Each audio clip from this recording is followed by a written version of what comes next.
¿Cómo estás, Pamela? Buenas tardes. Así es, un proyecto de ley presentado el día de ayer desde los Estados Unidos de forma virtual, como ya está acostumbrada a trabajar la congresista Calle desde hace más de 4 meses.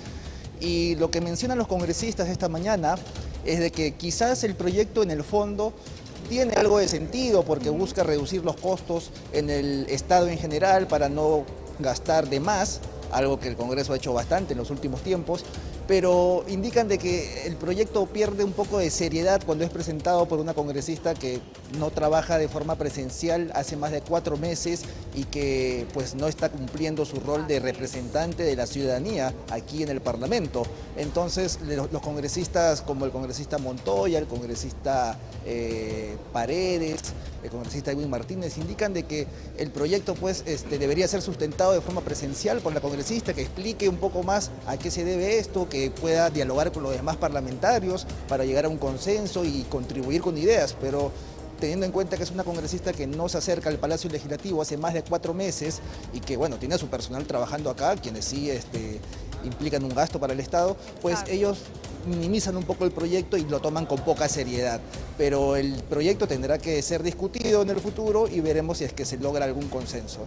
Claro, la congresista debe creer que como ella no está cobrando su sueldo, no le genera ningún gasto, pero en realidad sí, porque ese puesto podría tranquilamente ser ocupado por un legislador que de verdad quiera trabajar. Y en ese sentido, había un proyecto de ley, ¿verdad?, que también estaba por ser presentado sobre qué hacer justamente con estos congresistas que se les pasa la mano con las licencias.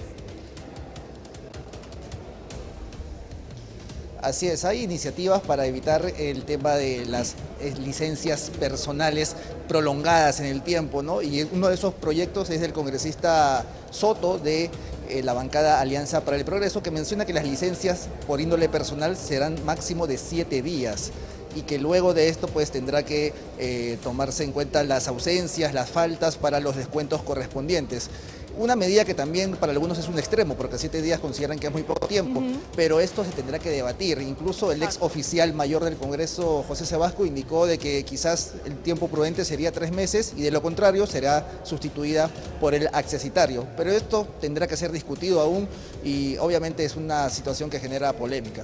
Son vacíos más que legales, hay quienes señalan son constitucionales, es decir, se tendría que hacer una reforma al respecto porque no son situaciones que en su momento se hayan contemplado, ¿no? Lo mismo que sucede, por ejemplo, con la misma presidenta Dina Boluarte, que no tiene vicepresidentes y no tiene cómo viajar. Es una situación sui generis que se pretende tapar con un parche legislativo cuando en realidad debería ser una reforma constitucional.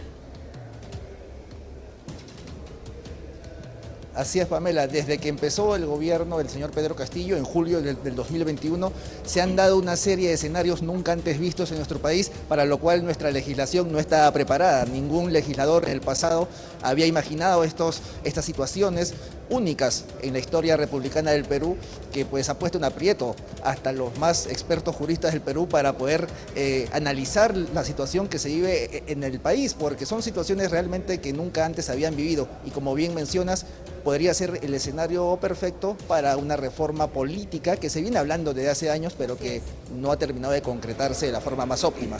Bien, Álvaro, cuando todo esto termine, porque tarde o temprano tendrá que terminar, seguramente se podrá hablar ampliamente de esto que tú mencionas, una reforma política profunda e integral para poder corregir todos estos zafarranchos que se han venido haciendo en los últimos 10 o 15 años probablemente.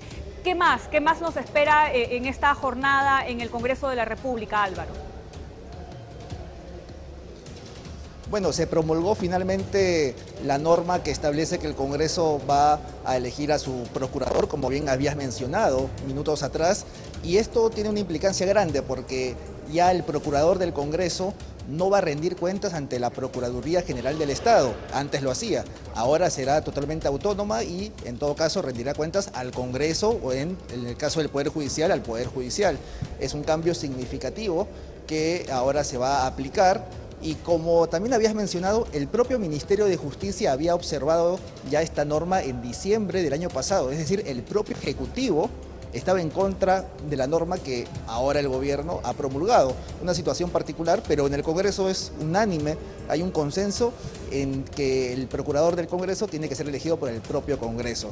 Así es que en eso sí no hay mayor diferencia entre las bancadas, porque todos sostienen de que en el pasado las defensas que se hicieron en casos que involucraron al Congreso fueron defensas de poco nivel y que no estuvieron a la altura.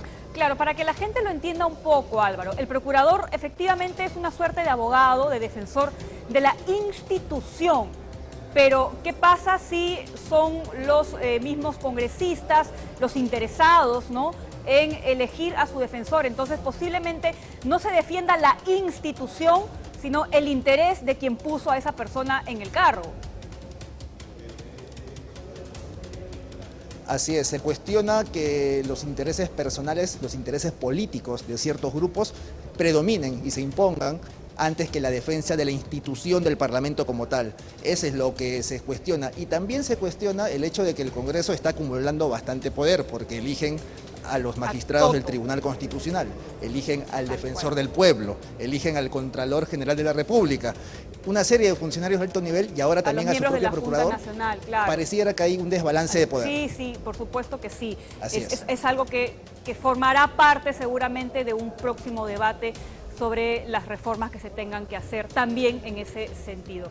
Gracias, Álvaro. Vamos a estar pendientes del informe que nos vayas a preparar para la edición central de 24 horas.